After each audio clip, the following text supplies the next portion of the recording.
Math easy solution में आपका स्वागत है। प्रीवियस लेक्चर में मैंने बताया था बेसिस ऑफ वेक्टर पर डिस्कस किया था। तो बेसिस ऑफ वेक्टर क्या होता है, जैसे वी एफ फील्ड एफ पर एक वेक्टर स्पेस है और एस वी का एक नॉन एम्प्टी सबसेट है। मान लेते हैं इसके एलिमेंट क्या हैं, alpha 1 alpha 2 alpha 3 dash dash alpha n। ठीक है, तो वी एफ फील्ड एफ पर जब वेक्टर स्पेस है, यस वी एफ का एक नॉन एम्प्टी सबसेट है। तो यस वी एफ का बेसिस कब होगा, जब यस के जो वेक्टर हैं वो लीनियर कॉम्बिनेशन के फॉर्म में लिखे जा सकें, यानी यस के वेक्टर लीनियर इंडिपेंडेंस हों, अर्थात यस में जितने एलिमेंट हों उतने स्केलर लें। और जैसे मान लेते हैं कि a1 a2 a3 dash dash an belong in F such that a1 alpha 1 a2 alpha 2 a3 alpha 3 dash dash क्या an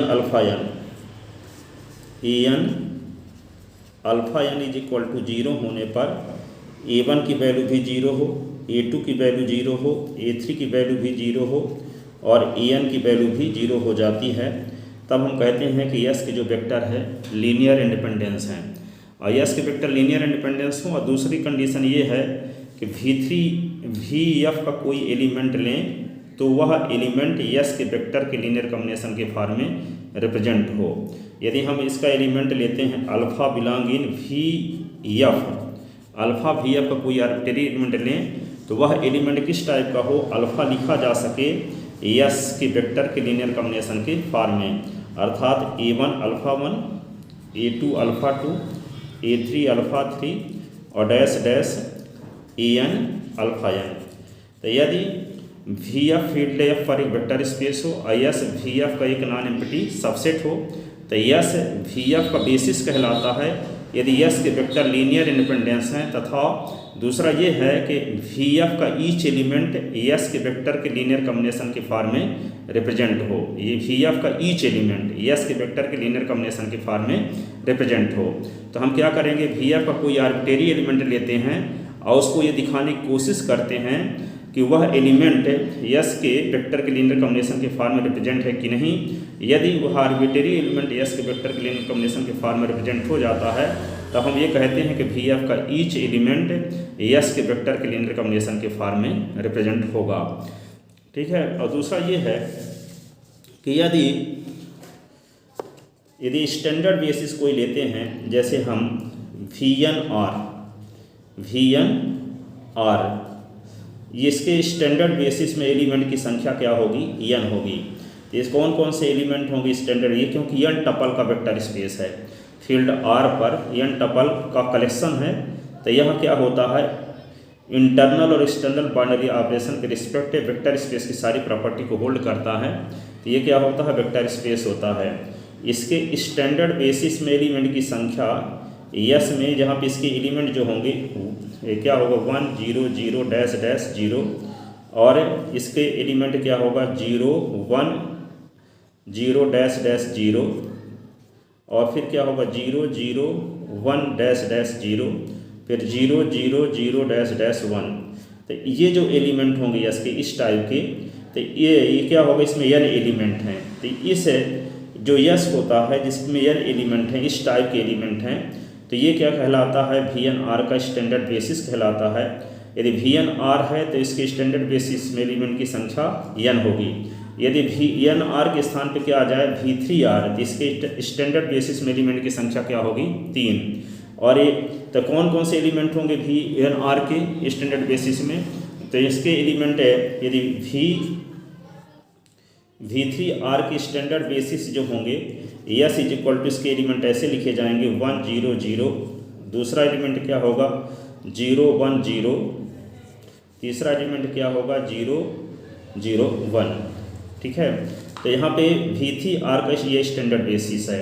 तो यदि v3r का स्टैंडर्ड बेसिस में एलिमेंट की संख्या 3 होती है, तो एक थ्योरम है कि 3 एलिमेंट का कोई भी सेट v3r का बेसिस हो सकता है यदि उस सेट के सभी एलिमेंट क्या हो, लीनियर इंडिपेंडेंस हैं। यदि v3r के स्टैंडर्ड बेसिस में एलिमेंट की संख्या 3 होती है तो 3 एलिमेंट का कोई भी सेट V3R का बेसिस हो सकता है, बशर्ते उस सेट के जो वेक्टर हैं या एलिमेंट हैं वे लीनियर इंडिपेंडेंस हों।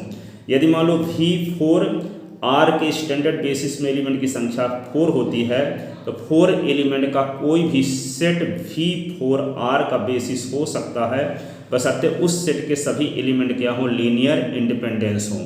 यदि V5R के स्टैंडर्ड बेसिस में एलिमेंट की संख्या 5 होती है, तो 5 एलिमेंट का कोई भी सेट जिसके एलिमेंट लीनियर इंडिपेंडेंस हो वह V5R का बेसिस हो सकता है, बन सकता है।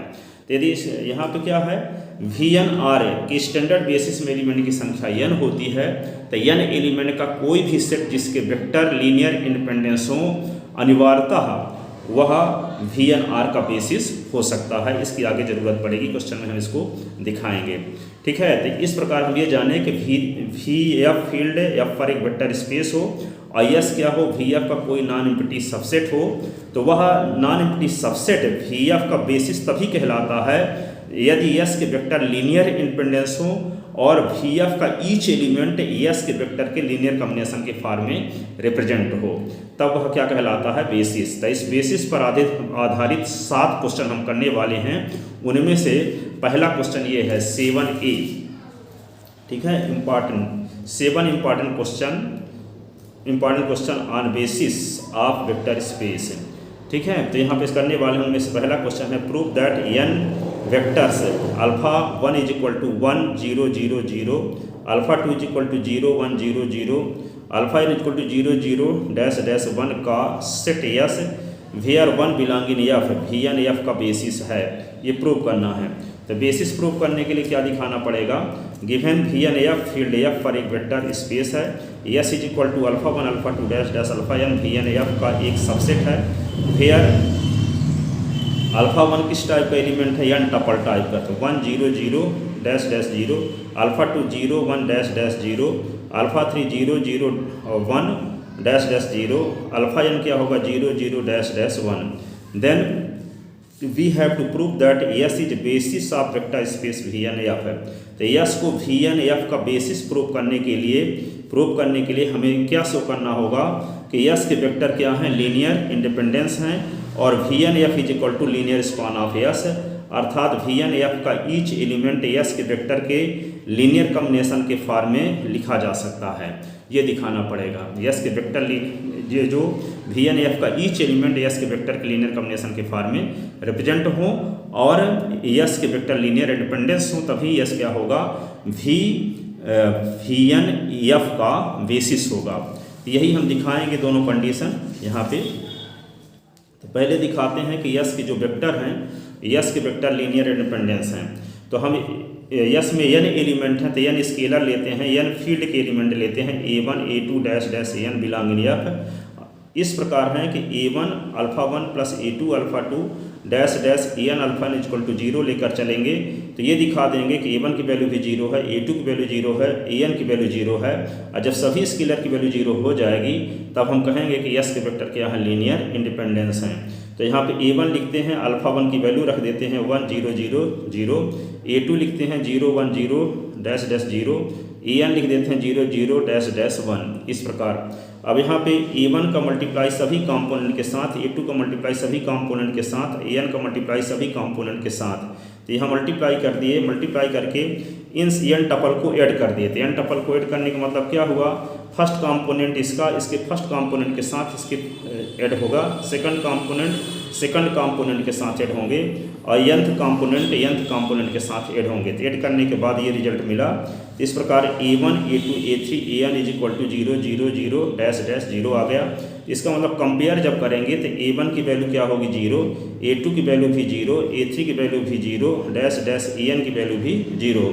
तो यहाँ पे S के vector alpha 1 alpha 2 alpha n के लिए जितने स्केलर का उपयोग किए थे A1 A2 dash dash an, तो इन सभी स्केलर की वैल्यू क्या आ गई, सभी स्केलर की वैल्यू यहाँ 0 आ गई। इसका मतलब S के जो वेक्टर हैं क्या हैं, लीनियर इंडिपेंडेंस हैं। दूसरा क्या दिखाते हैं कि Vn F का ईच एलिमेंट S के वेक्टर के लीनियर कॉम्बिनेशन के फॉर्म में रिप्रेजेंट है कि नहीं है, ये दिखाते हैं।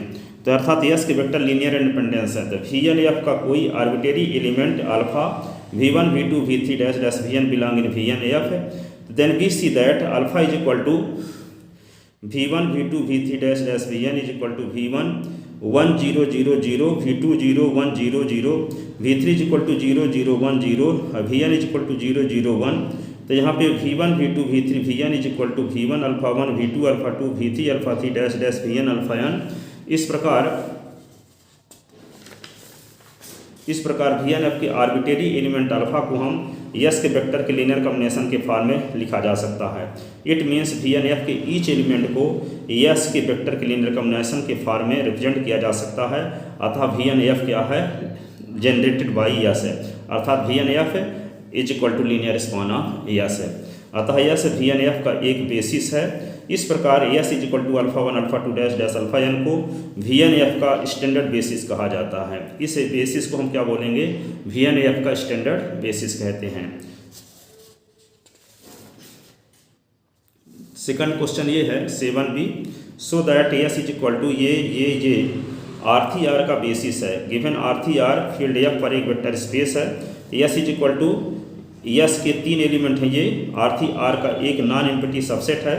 Then we have to prove that S is basis of R3 R, ये प्रूव करना है। To prove it we have to show that vector of S are linear independence और R3 R is equal to linear span of S है। तो let A1 A2 A3 belong in R such that A1 into 1 1 0, A2 1 0 0, A3 is equal to 1 1 1 is equal to 0 0 0। तो A1 A2 0 A1 इसका multiply कर दिए, A2 को multiply कर दिए, A3 को मल्टीप्लाई कर दिए। ये अब ये क्या होगा, इसको जब ऐड करेंगे तो A1 plus A2 plus A3, A1 plus 0 A2 plus A3, 0 A1 plus 0 A2 plus A3 is equal to 0 0 0। तो A1 plus A2 plus A3, A1 plus A2 A3, इसको ऐड करने के बाद ये आया। इसको जब कंपेयर करेंगे तो क्या आएगा, कंपेयर करने से आपको ये रिजल्ट मिलेगा A1 plus A2 plus A3 is equal to 0, A1 plus A3 is equal to 0, A3 is equal to 0। अब A3 की वैल्यू यहाँ रख देंगे तो A1 की वैल्यू भी 0 हो जाएगी। A1 और A3 की वैल्यू यहाँ रख देंगे, A1 A3 तो A2 भी 0 हो जाएगा। इसका मतलब ये हुआ कि हम यस के वेक्टर के लिए 3 स्केलर का उपयोग किए थे, उन तीनों स्केलर की वैल्यू 0 आ गई। इसका मतलब यस के जो वेक्टर क्या हैं, लीनियर इंडिपेंडेंस हैं। तो वही दिखाया गया यहाँ पे। A1 plus A2 plus A3 is equal to 0, तो A1 plus A3 is equal to 0। ये वैल्यू सब कुछ A3 की वैल्यू इसमें रख दिए तो A1 की वैल्यू 0 आ गई है। इसी प्रकार A2 की value 0। Since for A1 alpha 1 A2 alpha 2 A3 alpha 3 is equal to 0, we get A1 is equal to 0, A2 is equal to 0, A3 is equal to 0। So vectors of S are linear independence. Now we have to show that R3 R is equal to linear span of S. R3 R के standard basis में 3 element होते हैं और 3 element का कोई भी set जिसके element या वेक्टर लीनियर इंडिपेंडेंस हो, अनिवार्यतः R3 R का क्या होता है, बेसिस होगा। इसलिए R3 R is equal to linear span of S, अर्थात S is basis of R3 R, S is basis of R3 R। ठीक है, तो यहाँ पे कैसे क्या करते हैं कि R3 R का ईच एलिमेंट यस के वेक्टर के लीनियर कॉम्बिनेशन के फॉर्म में रिप्रेजेंट है कि नहीं है। इसलिए हम क्या करते हैं, R3 R के स्टैंडर्ड बेसिस में एलिमेंट की संख्या 3 होती है, तो 3 एलिमेंट का कोई भी सेट जिसके वेक्टर लीनियर इंडिपेंडेंस हो वह R3 R का बेसिस हो सकता है। तो यस में 3 एलिमेंट थे, हम देखे और उनको ये भी दिखा दिए कि यस के वेक्टर लीनियर इंडिपेंडेंस हैं। तो 3 एलिमेंट का कोई भी सेट जिसके वेक्टर लीनियर इंडिपेंडेंस हो वह V3 R का बेसिस बन सकता है। यही यहाँ लिखा गया कि R3 R के स्टैंडर्ड बेसिस में 3 एलिमेंट होते हैं और 3 एलिमेंट का कोई भी सेट जिसके एलिमेंट या वेक्टर लीनियर इंडिपेंडेंस हो, अनिवार्यतः R3 R का बेसिस होता है। अतः R3 R is equal to linear span of S, अर्थात S is basis of R3 R।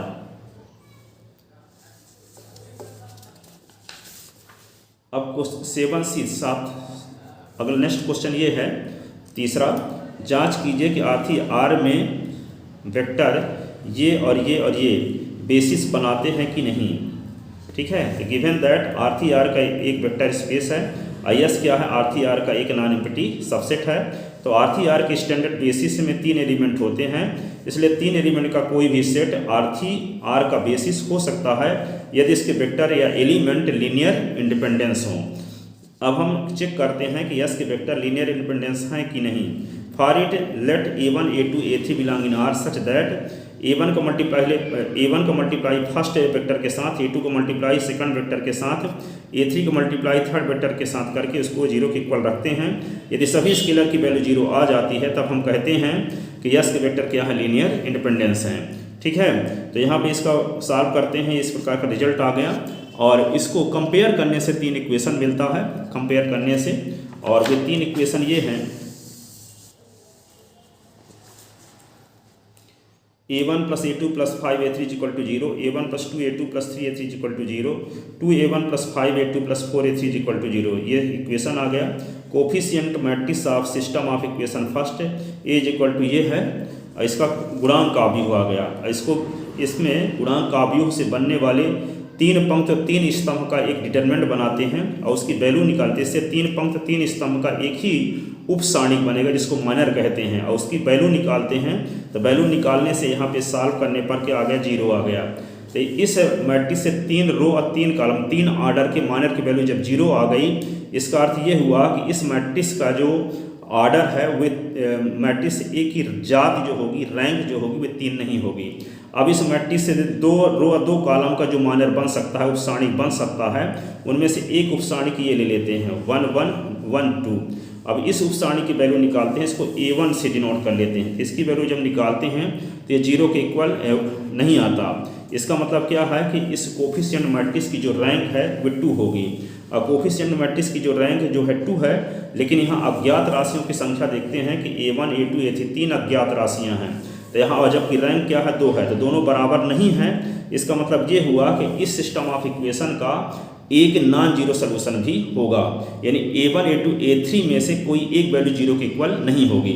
और जब A1 A2 A3 में कोई एक वैल्यू 0 के इक्वल नहीं होगी तो यस के वेक्टर लीनियर इंडिपेंडेंस नहीं होंगे, अर्थात लीनियर डिपेंडेंस हो जाएंगे। और जब यस के वेक्टर लीनियर इंडिपेंडेंस हो जाएंगे तो यस VCR का बेसिस नहीं बन सकता।